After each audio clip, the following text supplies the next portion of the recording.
রমাদান মাস শেষ হয়ে গেছে, এখন যেন আমাদের পাগলামির জীবনটা শুরু না করে রমজান মাসে একটু কষ্ট করে নিয়ন্ত্রণ করেছি যে না, মানুষের কষ্ট দিয়ে ঘুষটা আর নিব না। তো ঠিক আছে চাচা, পরে আসেন, রমজানে পরে আসেন, কাজটা করে দেবো অসুবিধা নেই, রমজানে পরে আসেন। অথবা ভাই রমজানে পরে আসেন, স্যার রমজানে পরে আসেন, করে দেব। বোঝা যায় যে রমজানে ঘুষ হারাম ছিল, রমজানের পরে আবার শাওয়াল শুরু হয়ে গেলে হালাল হয়ে গেছে। নাউজুবিল্লাহ পড়বেন না? আসলে কি বিধানটা এভাবে নাকি বলেন? রমাদান মাসটা তুলনামূলক আল্লাহকে ভয় করার জন্য চমৎকার একটা সুযোগ। কারণ ওই সময়টা আল্লাহ রাসূলের হাদিসের আলোকে আমরা দেখেছি, ইদা দাখালা রমাদান ফুতিহাত আবওয়াবুস সামা ওয়া ফি রিওয়ায়াতিন ফুতিহাত আবওয়াবুল জান্নাহ ওয়া ফি রিওয়ায়াতিন ফুতিহাত আবওয়াবুর রাহমা ওয়া গুল্লিকাত আবওয়াবু জাহান্নাম ওয়া সুলসিলাতিশ শায়াতিন। রমাদান আসলে জান্নাতের দরজা খুলে দেওয়া হয়, রহমতের দরজা খুলে দেওয়া হয়, আসমানের দরজা খুলে দেওয়া হয়, শয়তানকে বেঁধে রাখা হয়, জাহান্নাম ক্লোজ করে দেওয়া হয়। তো এই সব মিলে ওই সময়টা আল্লাহর মুত্তাকি বান্দা হওয়ার জন্য একটা চমৎকার সুযোগ, একটা মুখ্যম সময়, এটা একটা চান্স মোমেনের জন্য, ইমানদার বান্দার জন্য। এর মানে তো এটা নয় যে রমাদান ছাড়া অন্য সময় আর তাকওয়ার প্রয়োজন নেই। এর মানে তো এটা না যে রমাদানও শেষ, তাকওয়াও শেষ, আল্লাহর ভয়ও শেষ। তাকওয়া মানে কি? খোদা ভীতি। তাকওয়া মানে হলো আল্লাহর ভয়। যিনি আল্লাহকে ভয় করেন তিনি হলেন মুত্তাকি, আল্লাহকে ভয় করে নেওয়ালা, তিনি হলেন মুত্তাকি। তাহলে একজন মোমেন সে রমাদান মাসের পরে কি আল্লাহকে আর সে ভয় করবে না? কি আপনারা বুঝতে পেরেছেন?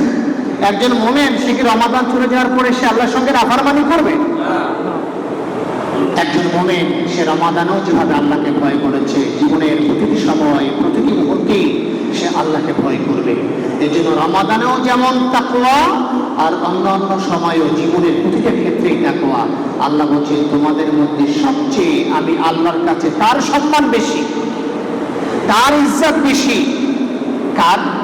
ইন্না আকরামাকুম ইনদাল্লাহি আতকাকুম। আল্লাহ বলছেন নিশ্চয়ই তোমাদের মধ্যে আল্লাহর কাছে সেই অধিক সম্মানিত। কে বলছেন? কে বলছেন? আল্লাহ বলছেন আতকাকুম, তোমাদের মধ্যে যে বেশি আল্লাহকে ভয় করে মুত্তাকি। সুবহানাল্লাহ পড়ে। সম্মানিত হাজিরিন, এই কারণে আমরা আলহামদুলিল্লাহ রমাদান মাসে অন্যান্য মাসের তুলনায় জামাতে নামাজের প্র্যাকটিসটা আমাদের ভিতরে বেশি ছিল।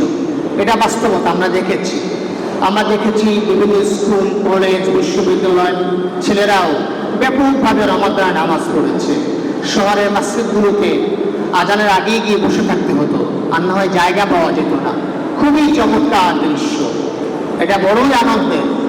আমি আমার যুবক ভাইরা যারা আছো, অন্যান্য ভাইরা যারা আছেন, আমি সকলকে অনুরোধ করবো রমাদান চলে গেছে, আমাদের জামাতে নামাজটা যেন বন্ধ হয়ে না যায়।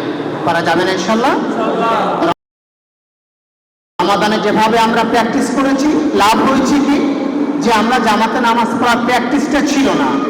তো রমাদানে আমরা একটি মাস কিন্তু আমরা একটা শক্তিশালী ট্রেনিং করেছি, মজবুত একটি ট্রেনিং আমরা গ্রহণ করেছি, ঠিক না? এক মাসের ট্রেনিং, এটা তো কম না, পুরো 30 দিন। এবার তো আমরা 30টি রোজা পালন করেছি, ঠিক না?